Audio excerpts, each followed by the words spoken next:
पैसे कशासाठी आहेत? सुखाच्या अनुभवासाठी आहेत ना. आणि सुख कशामध्ये येतं? गाडीने नाही येत सुख. त्या गाडीमध्ये कोण बसलंय आणि त्यांच्या बरोबर जो आपण प्रवास करतो त्या प्रवासामध्ये सुख आहे. पण गाडीच्या मागे लागता लागता आपण तो प्रवास विसरतो. फोनमध्ये नाहीये ते सुख.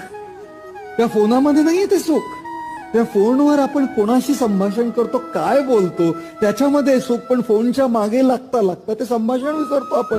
त्या घरामध्ये नाहीये ते सुख. विटांचं आहे ते घर. फर्निचर आणि विटांनी केलेलं घर आहे ते.